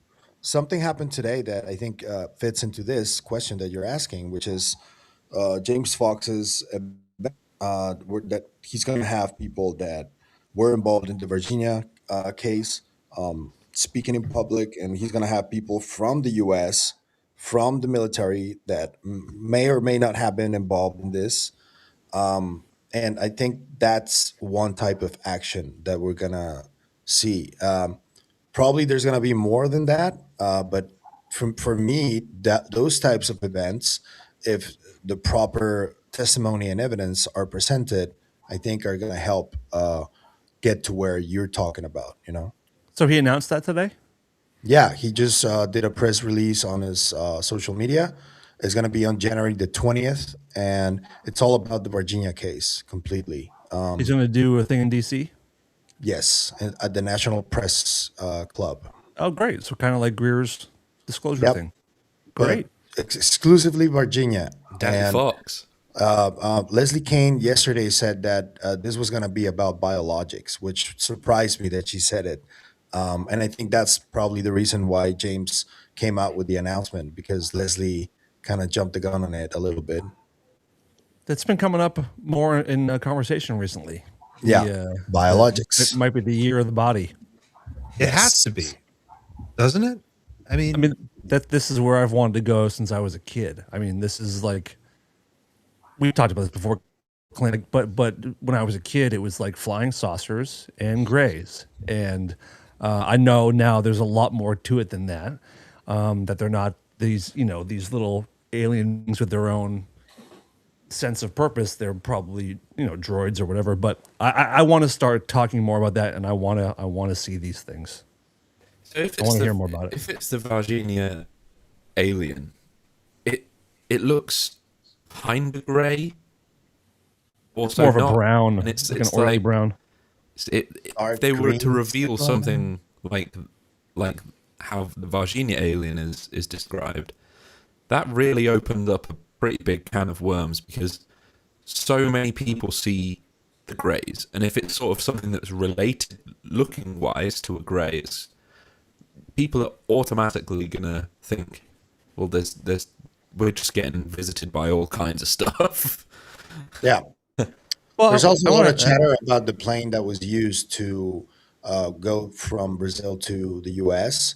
There's a lot of chatter that I've seen today. They're talking about the specific place from where this plane came out, and the specific plane, and so that's going to be interesting too. Sorry, Dan. No, it's fine. It's fine.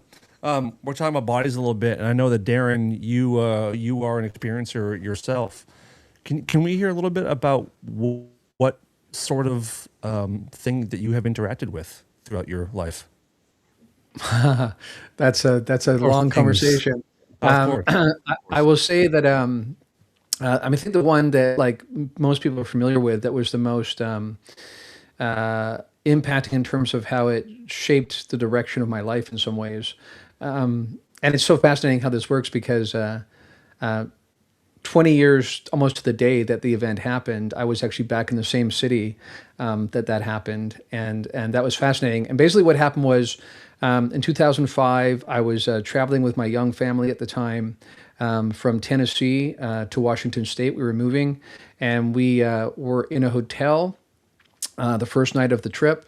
And I woke up in the early morning hours to find a humanoid entity at the end of the bed. And at the first moment, I was totally confused. And in fact, I thought that might be our young daughter who was sleeping in the bed next to us. That didn't make a lot of sense because the being was too tall to be her. But your brain just tries to find something to make sense of it. What would this human being doing, or humanoid being, be doing in our hotel room? So I got up out of bed and moved towards her. And this being proceeded to move backwards, looking at me, and went right through the hotel wall, like disappeared through the wall. And then I did something that at the time made no sense, but only later in uncovering the lore, going into the lore, that I understand it's actually very common, which is I did something behaviorally that made no sense to me. I turned around to go right back to sleep, as if this is something that happens every other Tuesday, right? Beings going through walls.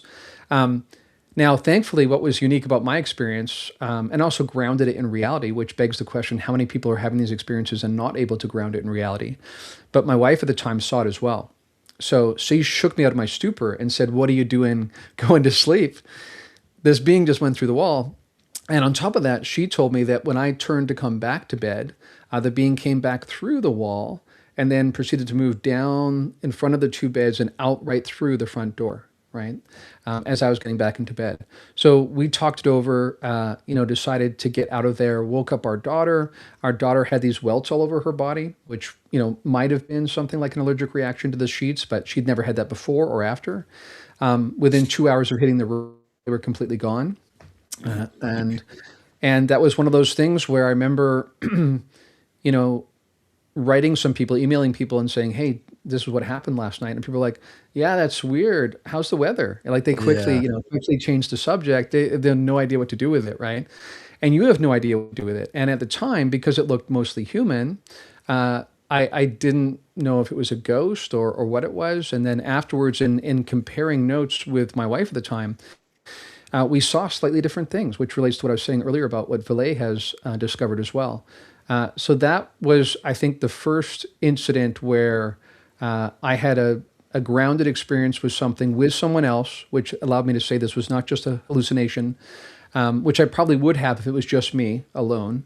And it's something that just doesn't fit in any category, at least until you get into the lore and you realize humanoid beings are like some of the most commonly found. And even when we talk about graves and the humanoid beings, with the Nazca mummies and all these different things, we still have this ongoing question, why are they so humanoid across the board, right? Even when you think about the mantis beings, the reptilians, right? The Nordics, right? This ongoing question, what are these beings? And again, when I think about an extra-dimensional insertion into space-time, it makes a much more interesting conversation space, but it also is so outlandish to some people that they just don't take it seriously, right? Yeah. When people see these idealized Nordics, they're like, come on, this is ridiculous. These people are all insane. They're all imagining it, right? There's just no way. It looks like a comic book.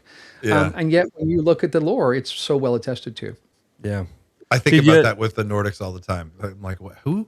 Right. So this can't be real. Darren, did you or your wife have any kind of communication with that being at that moment? And have you seen that being again? No, I have not seen that being again. There was no communication. The only thing I will say is that and this gets tricky, like when you really watch yourself, right? And like, am I inserting this based on what I know of the lore now, or is this really what I felt at the time? That gets a bit blurry, right? But it did sort of feel like we were waking up at the end of something, right? And I definitely have shared time and time again that the look on her/its face was surprise. What looked like to me like surprise. Like either it was surprised I was awake, surprised I could see it, almost like maybe that was the end of an experience. Now, one thing I would be remiss not to point out is my wife was pregnant at the time, right? So when you hear the whole lore, you can't help but ask yourself, is that somehow connected to that, right? Like I'm sure you guys have asked yourself this question too. What is it about us that is so connected to this particular topic, right? That we can't let it go. It's like an obsession, right? Yep. Is that just happenstantial? Is there more than meets the eye going on there? And then, in my case, when you have these experiences where, you potentially have your kids involved, it makes you wonder certain things.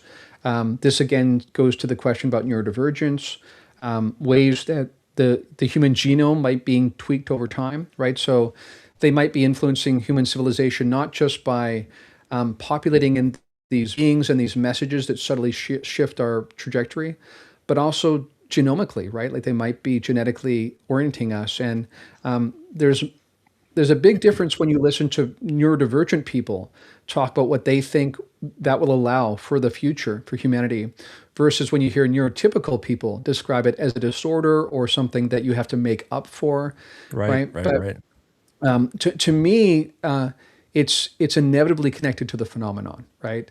And I think it's one of these fascinating cases where sometimes when you look with the right lens, I think the influence of this, meta intelligence is so obvious when you know how to look for it, but when you don't know how to look for it, it all flies beneath the radar. That's such a cool point. It's like to go back to your reference to Hoffman earlier. It's like the headset, the cultural headset that you're wearing to experience the game, right? And then like what you're able to see and what you consider normal really depends on that cultural headset that you have on when you're playing the game. And somebody with a limited Western mindset, Western framework, who can't put it into, who can't conceive of anything outside the materialist paradigm, they are left wanting for some kind of way to like put it into a box that makes sense. You mentioned your family earlier. I'm a dad. I'm Xander's dad too, and I wonder, have you ever heard from your child or children about or weirdness? Have they ever said anything that made you go, that's an interesting statement from a little person? Yeah, I have. And, most recently, my son, who was the one that was in the womb at the time, was in a town in Virginia and saw things outside, the apartment that he was in and told me about that. And very recently has developed a massive interest in elements of this that are very interesting to me. And I would say that both my kids are just really unique. And I think a lot of people would say this about that generation, that, they both are neurodivergent in different ways, very high functioning, but often feel to me, and again, you have to, try to be aware of your own bias here. But I think when I try to look at it pretty objectively, and a lot of the people that I do coaching with also fall within that kind of general framework. And it is simultaneously made it difficult for them to navigate the world as it exists, but it often feels to me like they are designed for the world to come, right? And the world that is becoming increasingly that way as that population explodes. So again, maybe plain as day, right? But also flying beneath the surface simultaneously, really fascinating in terms of ways that we're being shaped and steered by this meta intelligence. The other night, this is just a few nights ago, I was reading stories to my son before he went to bed. I was trying to get him down for the night. We're sitting in his room, and I've got a couple books out, and we're just reading these stories, not like any other night. And out of nowhere, it was the weirdest thing. It's the first time I've even talked about it because it just kind of like blew my mind. He just goes, "Hey, Daddy, do you see those? Do you see those?" And I go, "What?" And he's looking up. He's looking in his room. He's like looking at the ceiling, and he goes, "Those golden balls. Do you see those sparkly golden balls?" And I go, "No, I don't know what you're talking about. Sparkly golden balls. What are you talking about?" And he's like, "Oh, the little golden balls. They glow. They sparkle. You can't see that? You can't see that?" And he's 4. He's like describing this. And I'm going, "No, I don't see what you're talking about. Where do you see these? Tell me more." And he goes, "I see them all the time." Where do you see them?" "Oh, they follow me. They go where I go. Whoa. And they give me good luck." Right. That's beautiful. And then I was like, "What the does that mean? I don't know where to put that." He goes, He didn't get give me into good Dad's luck. devil's lettuce? No. No devil's lettuce. He just goes, "Well, they follow me everywhere. They give me good luck, and they make me feel good. They tell me everything's going to be okay."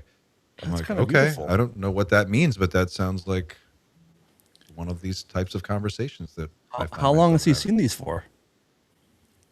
We've had just our whole history is really weird because I had a massive psychedelic experience where I saw him before he was born, and then he's only recently in the last year gotten to a point where I call him like conversational kid, where he'll sit there and he's got the vocabulary to now articulate more complicated ideas, and so we can actually have that conversation. But when I asked him about it, he was like, "Oh, I've seen them all the time. I think they go where I go. They're they found. I see." And then a day or two ago, he was in the living room with my wife, and they were playing a game on the floor. And he goes, "Look, do you see it, Mommy?" He points to this empty space in the room. He goes, "Do you see it? Do you see it?" She goes, "What are you talking about?" Same thing. "Oh, I see one of the golden, the sparkly balls. It's right there." I have no idea what to make of it. kids are so honest, and they have such vivid imaginations, and it's weird to like hear someone, you know, that you think, I understand this child, I know this kid, this is my kid, and then they say something that's completely out of left field, and then I'm left like, well, what do you do with that? Is that something you think you saw, or did you really see it? Once when he was much younger, he said to me, we were on the swing, and I was pushing him on the swing, and he goes, Daddy, I saw you on the roof last night. 7:00 in the morning, and he goes, I saw you on the roof last night. I'm like, on the roof? What do you mean? I haven't been on the roof in like a year.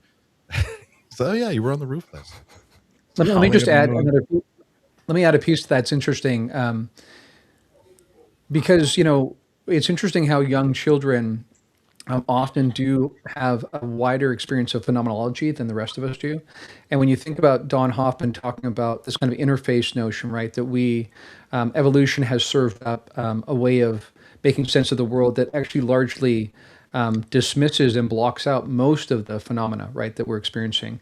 But children, don't have that fully concretized yet, right? So, and we have traditionally said, well, they have vivid imaginations, right? And at some point, for their good, we need to tell them that's not real, right?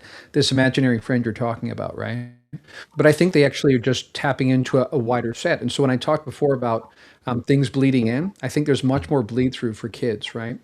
And then when you think about the end of life, and I think Anthony Peake talked about this, where he had been researching, these kinds of matters his whole life. And he had a mom who was a scientist, like, a straight-laced scientist. I don't want to hear about these aliens. I don't believe in that stuff, right? But at the very end of her life, when she was going through dementia, right? So the usual way of seeing the world is slipping away. She said to him one day, what are those funny gray beings with the big eyes looking around the doors at night, right? And he's like, what? Sorry, what? Right? And she repeats it to him, right? So it, again, points, I think, that this is what I'm talking about. Like, once you start seeing it this way, you start seeing all this evidence that it's just the interface we are accessing that presents certain kinds of phenomena in front of us. But when you change that configuration, these things are all around us, right? And that's evidenced in kids' experiences, and I would say also people that are slipping into what we would call dementia, but it just is a loosening of the interface. Yeah, John Keel talked about the super spectrum too, right? Which is kind of similar to that. It's complementary to that. And it feels like as we grow, we either society puts these filters on us, or our parents put these filters on of like you said, the imaginary friend. At a certain point, your parents say like, well, that's not a real thing. Just get that out of your head. I want to give props to my mom. My mom always encouraged my imagination. Like, she never stopped thinking about it. I had an imaginary friend. She never told me that it was bullshit. She's like, oh, that's great. Enjoy your time with Michael, whatever his name was. But these filters, I think, as we grow and we start to feel silly for the things that we see or experience, so we start to kind of put it out of your head, and teachers put these filters on, society puts these filters on, and maybe towards the end of life, those filters start to kind of slip away and go back into allowing more things in our open the aperture, as people say, and let that information back in. Yeah. Darren, you made such a great point earlier about the role of the shaman in a culture or in a society or in a group setting where you have this person that's the interface between the spirit world or the other world and this world. And we don't have that position. There's no place in Western culture for anything like that. But the technology, in a sense, what the shaman is trained to do, they're using a technology to sort of interface with this plant medicine and techniques that they've got worked out. Is there a role for something like that? Is there, in our culture, do we need to expand and start thinking beyond just, the standard idea of what religion you are and what church you go to and that kind of mindset and open it up to something else? Yeah, I think that one of the things I'm hopeful for, there's many challenges that we're facing collectively as a civilization. But one of the things I'm hopeful for is that we will have more and more people having the opportunity to change the configuration of their consciousness. And for most people, whether it's someone who's had a mind-blowing hypnagogic experience, or someone who's taken psychedelics, or someone who's had a contact experience, or someone who's had a near-death experience, they come back looking at this very differently. And they tend to be more caring about their neighbors. They tend to be less caring about monetary goods because they realize this is all just one interface, right? It's sort of like monopoly money here. And they don't fear death anymore because they somehow have seen beyond that kind of veil. And so we are seeing slowly but surely, for instance, greater acceptance around psychedelics in our culture. We're seeing definitely in therapeutic kind of settings that there's a lot of research being done with PTSD, with veterans and various people with depression, anxiety, in ways that can help. But I think inevitably, as that happens, more and more people have these experiences where they realize it changes them, right? And again, there's ongoing questions around, you guys are probably familiar with these experiments been done with people on DMT that can see this kind of like code-like kind of structure, right? Through Danny Goler. a laser, right? Yeah. Yeah, he's been Right. on the show. He's Right. coming on And you've got Friday. Yeah. Yeah. So you got numerous people, right, that don't know each other that have the same experience, right? So it's reproducible, right? So this raises really interesting questions about the ontology of those experiences, right? If they're reproducible across the board, different people, and there have been times where I have had experiences where I've seen overlaid over what looks like physical reality, geometric patterns seem to me undergird what this is, right? It's sort of like the structure before you paint in all the details kind of thing. I think that if we're not going to sort of move in this ever narrower technological space, my hope is that we will balance that with having technologies that come online that allow more and more people to have those kinds of experiences, right? I know someone who was at some sort of expo in like SoCal and was able to light on this machine that uses light and sound and movement to sort of put you in an altered state of consciousness, is what this really comes down to. And she had an experience of interacting with a mantis being, right? Sitting down on this machine, right, at New Life Expo or something in SoCal, right? So there's been other experiments done recently, you guys probably heard about, where they actually limit the functioning, right, of parts of the brain, and people become super psychic, right? Their psi abilities go way up, which suggests again that our current configuration, not only is it just one configuration, but it blots out, it edits out more of reality than we have access to. And so I think as it becomes more of a mainstay that we have access to these other realms and they're just as real, right? Then I think everything changes. And then I think we will get communities, especially as the current trajectory of civilization seems like it's not going in a good direction. We'll have more and more people asking questions around alternate communities. How do we come together? How do we use psi not just individually, collectively, right? When we hear about these kids on the telepathy tapes that meet up on the hill, right? What does that look like when communities actually form and try to access those realities to make choices and decisions about future, just like the shamanic kind of cultures do? I think that will happen, and I'm looking forward to it personally.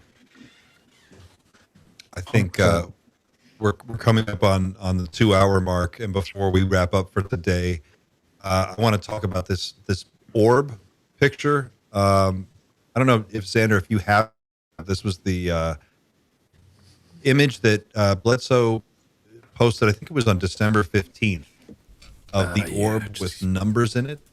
Have you guys seen this? Mm-hmm. And it's not the AI version that you sent me, Dan. No. Doom Friday logo.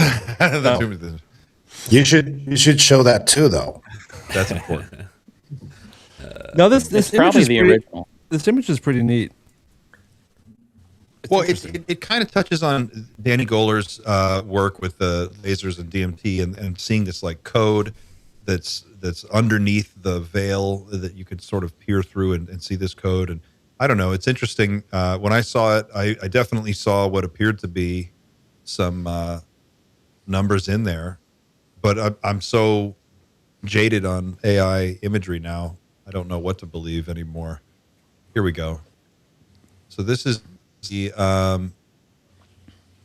is that an enhanced on the right? It's been Yes. enhanced? Yes. Yeah. All right. So this is the original one on the left. And this is a picture of an orb that he saw, what is this, from a 13 gigabyte video taken in 4K in North Carolina, World Forum Skywatch. This information appears in 4 frames. They are communicating in ways other than telepathic, and I aim to show it. Original and lightened. What does it mean? It looks like could be a 3 or an 8. What do you guys see here? 0350 backwards. It kind of looks like it says died, DIED. People have flipped it. You know, it's all kind. It's who knows? Who knows? It's Lou Elizondo's PIN number. And we know your PIN, Lou. He's got some flack for not supplying the full video for everybody else to analyze. Oh, you mean as far as sharing the raw data? Yeah. Okay. Metadata. Mm-hmm. It's tough with pictures. You know, what can you say? There's so much, you know, AI stuff out there. It chain of custody is the only thing now. And then, you know, how do you really know? I can't imagine Chris Bledsoe posting a fake image. I mean, he's posted videos that I think weren't what he maybe thought they might have been. But I don't think he would fake anything personally. Just to be clear, I'm not saying that I suspect that he's faking it. I'm not saying that. I don't want people to take me out of context. I'm just saying that with the amount of fake AI stuff that you just see in a day now, there's so much. It's like the signal to noise ratio is completely out of whack, and it's hard to know what you're even looking at. Did you guys also see March the 20th, or did you see another number on there? Oh, 320? 0320? Yeah, it's 0320. That's what I saw. I don't know if you guys are seeing the same thing. I mean, it's all interpretation and speculation, right? Has Bledsoe made any kind of claim as to what he thinks it means, or does it mean anything to him? I don't think so. I remember seeing him in an interview not too long ago. Well, maybe it was about a year ago, but not that many years ago, where he said, "You're going to see what's inside the orbs. They're going to show you what's inside." That's coming. And that interview was him being interviewed by his son on Bledsoe Said So. So if I went back, I could probably find it. But he's like, yeah, we're going to see what's inside these things. That's generally the sense that I have. And that's interesting in light of that statement, you know, seeing this. Maybe it's a new ET Powerball. Maybe this is how they gamble. There you go. Yeah. It's funny how like interpretive it is, right? Because I mean, I literally saw Oreo, so I'm like, is this marketing for cookies? You know, but a couple things like you guys will remember. I think Chris talked about this publicly.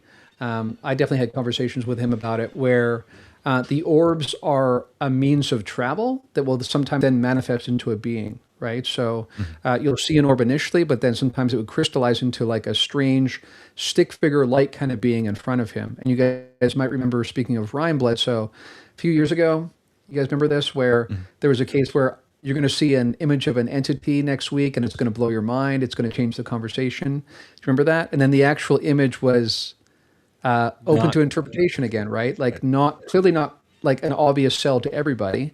And so many people were like, that doesn't convince me of anything. That could be a trick of the camera or light or whatever. But, you know, the notion of orbs and spheres, right, and how much that also has skyrocketed in the conversation is really interesting. You know, you've both got what look like hard physical spheres, right? There seems to be some sort of technological device, perhaps even like patrolling the planet kind of thing. And then you've got the orbs. There's also in different traditions this understanding that orbs of light are also basically what human beings, once they've passed over, actually are contained in those orbs of light. So I know people who, I remember one time this one friend of mine who's an experiencer, and actually he's had like pretty frightening experiences. He doesn't actually trust his experience with the phenomenon, trust them in terms of their intention necessarily, even though they've done things to heal him and various things too. Again, it's quite complicated. But one day he was sitting out back and talking to his kids about the grandma who had just died or something, right? And trying to talk to them about death. And then suddenly they saw this like light orb in the sky, right? And he's had a sense that it was actually grandma, right? So, but this notion across traditions, right, outside of ufology, that is just the means of travel, right? And that it then crystallizes into something else is interesting. I wonder if people who do OBEs, if you know, people who can like drop right into an OBE or with some effort, like Monroe talks about, if when other people see them out of body, if what they're seeing is an orb, and that's just the way we perceive it. My own mother, actually, when I was a baby, she used to tell me this story growing up. It was the night my grandmother passed away.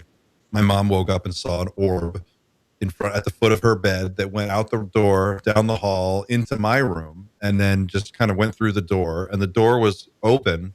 It was ajar. It was like an inch open, but she was pushing on it. She couldn't get the door to open. She followed this thing into my nursery, and then she eventually gave it a good shove, and it opened up, and there I was. I was wide awake. And that was just an interesting story that I grew up with. She always told me, she's like, yeah, that weird night I saw this blue orb, and your grandmother passed away. It's a wild world we live in. It is a wild world. I'm not sure what to make of it, but I feel like the conversation just got a whole lot more interesting. And yeah, Darren, thank you so much for taking the time to sit down with us and hang out, share your thoughts on all this. Oh, I'm happy to do so. Happy to do it again sometime. So thanks for having me, guys. Is there anything else you guys want to throw in before we wrap it up for today? I want to give Darren a plug. I am on Darren's Patreon, and I want to say it is worth joining. He does a lot of these, like a series. You do these series on your Patreon where you'll deep dive Dolores Cannon or the Seth material, which is really cool. But you do a lot of extra stuff on your Patreon, and I just want to let people know it's worth checking out. I totally appreciate that. Thank you. Absolutely, of course. Gentlemen, And Eric thank had you his so hand much. up Eric, earlier today. Did you have a question you want to get to before we? Oh, yeah. Well, luckily it's very brief. It's for Darren. So I've had an interest in something people aren't really that interested in, clothing. So what NHI wear and what they don't wear. I find it just absolutely fascinating because I work with a client who was abducted and the being was wearing a like a cotton cloak. And it's just kind of an odd thing to see, right? So I'm wondering, when you and your wife saw this being, I think you said it was in a hotel, was it wearing anything? So that's interesting you bring that up because that's one of the things we saw, subtly different things. I would say that what I saw was mostly the face and the head, and the rest of the body was a little bit obscured. It wasn't anything like a skin tight spacesuit or something like that. People talk about seeing nothing like that. And for my wife, she actually saw only the torso up. So she only saw the top half of the body, didn't see the legs, whereas I did. And another one of the really interesting things is, so this female humanoid being had blonde hair. To me, the hair was just hanging straight down. For my wife, it was blowing as if wind was in the room, right? Which is really interesting. whoa. But yeah, I'm also interested in clothing, and I think again, like when it comes to like the archives of the impossible, it's really important for us to tease out all of that data, right? And that's where the power of AI can really be leveraged, where we can say, not just like what do these different beings wear, but even potentially, are there different beings that populate more commonly in different parts of the world? Like does South America have a different experience of beings generally than say North America or Europe? And why would that be? And you begin to formulate hypotheses. So when we think about, again, Chris Bledsoe's case, it's important not to be like too monovision, right? I think we need to take his case, insert it into the corpus of all the data, right? And then see what we can pull out over time. Because again, getting back to what we were saying about, Ryan Bledsoe and his comments, I think if you are too caught up in only one case and the specifics of that, you inevitably will assume that is more indicative of the whole than it actually is. Excellent. Thank you. Appreciate it. We'll leave it there. Guys, thank you so much. This has been awesome. Thank you, sir. Thank you. It's great. Thank you for having us. And thank you at home in the chat for playing the home game. Thank you for being a part of this conversation. It was great to see all of your awesome comments. Very lively discussion today.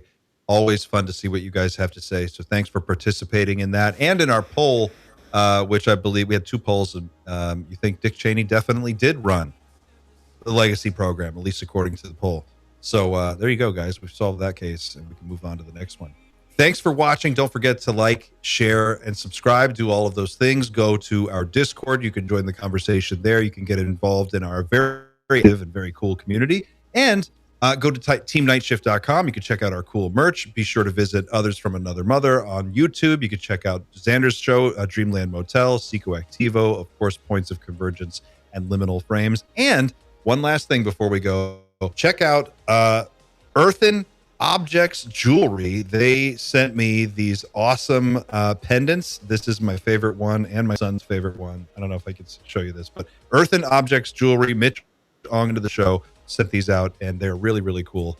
So check it out, guys. Thanks for watching. We'll see you on the next one. Until then, keep looking up, everybody.